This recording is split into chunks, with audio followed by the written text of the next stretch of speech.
everyone, and welcome back to my channel. If you're new here, my name is Isabella and I'm a philosophy student at UCL. If you're not new here, then those things are still true.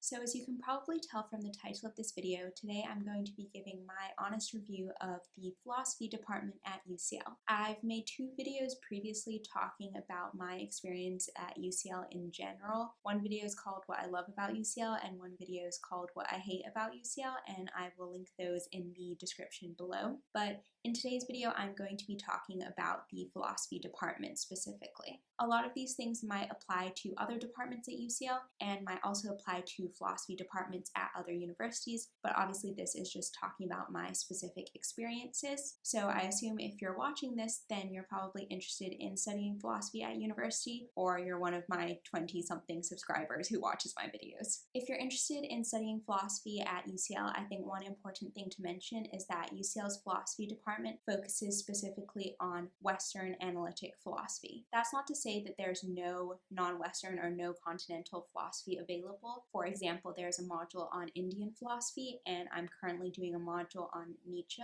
which would be continental philosophy, but the vast majority is analytic.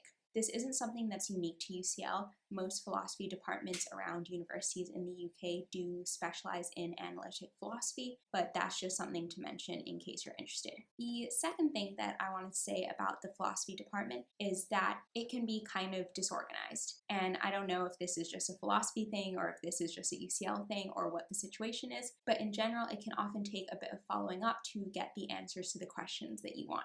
So for example, I turned in a summative essay that, according to department and university regulations, I was supposed to get feedback for within a month, and it's been almost 2 months and I still haven't gotten it back. And this has been the case with other essays that I have written in the past. In general, people are definitely willing to help in the department, but it can often take some time to get a response. The third thing that I wanted to talk about was the qualification of faculty in the department. So something that's really great about going to a well-ranked university is that the faculty are very much the leading experts in their field. So for example, I would have professors that are one of the world's leading scholars on a particular philosopher or a particular type of philosophy. So that's been really cool getting to interact with people like that through lectures and through office hours. And I think that that's something that's really beneficial, is that you get to learn from people who are really experts in their field. And that's not to say that this isn't the case at other universities or less well-ranked universities, but I think that at UCL, because there's so much research going on and because it's such a big university, that we're really lucky and that we get to work with some of the world's most renowned philosophers. However, this brings me on to my next point about the philosophy department, which is that sometimes professors can be more focused on research than on teaching their classes. And that's understandable. Obviously, some academics are much more interested in research than actually teaching,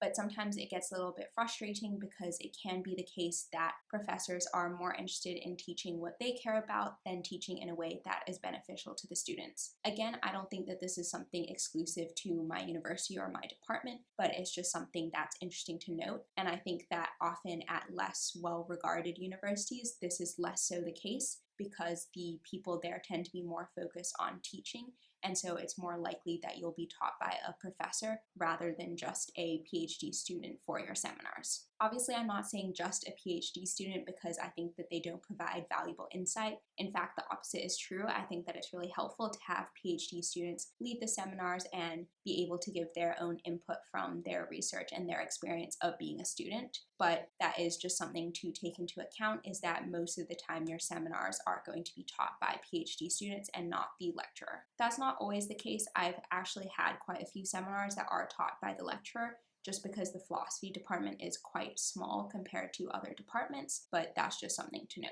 Another aspect that I really like about the philosophy department is that it is both quite a small department, but at the same time interdisciplinary. So what I mean by that is, I think on my course there are around 50 to 60 people who do single honors philosophy. So that's really good because it's an easy way to make friends. You often see the same people within your classes, and people often become a familiar face to you. So in my first year, a lot of of the friends that I made were through my department, and so I'm really grateful for the fact that our department is quite small. At the same time, because philosophy is such an interdisciplinary subject, there were lots of people from other departments and other modules that were on my courses, which I really enjoyed as well. So the most interdisciplinary course would probably be my first year logic course. I had people in my class from linguistics, economics, maths, and loads of departments across the university, and that was something that was really cool because you get to see a lot of different perspectives and a lot of different experiences. So I really appreciate that UCL gives you the ability to take modules in other departments, and the fact that philosophy is so interdisciplinary and relevant to so many different subject areas. Another thing that I wanted to touch on is personal tutors. So in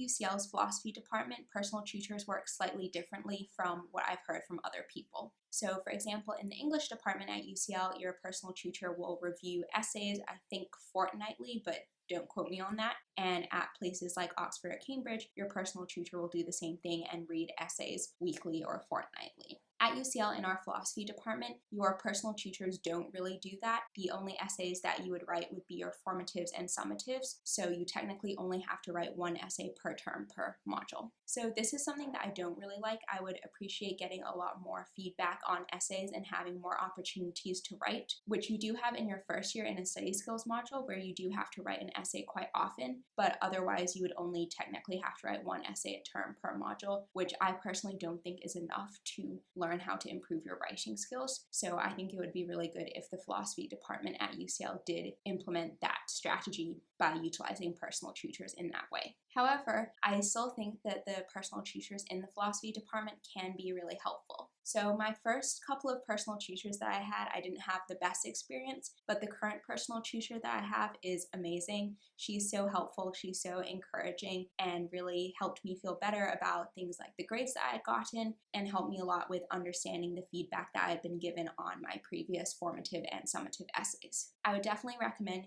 utilizing your personal tutor as much as you can, and sometimes you don't find a personal tutor that you click with, but when I talked to the administrator in my department, it was quite easy for me to change personal tutors, and so that was something that was really beneficial for me. Another thing I really appreciate about the philosophy department is I feel that the professors are very open to office hours and open to you asking questions. I'm not sure how it is in other departments, but at least in my experience, office hours tend to be really underutilized by students, and it's really obvious that professors really want you to come to office hours and are very happy to discuss topics that are covered by the module. So this can be clarification questions or just any general questions where you want to know more information about the topic. And so I think that even professors that are much more research focused are really happy and willing to talk to you during office hours. And I think that it's something that the philosophy department does really well. Overall, I think that UCL's philosophy department does actually do a good job of making sure that its students have the right content and the right flexibility to explore the things that they are interested in. And I do think that at least the vast majority of the faculty provide good support, especially in the form of office hours. The main criticism that I would have is the lack of organization at times, particularly when it comes to giving students feedback,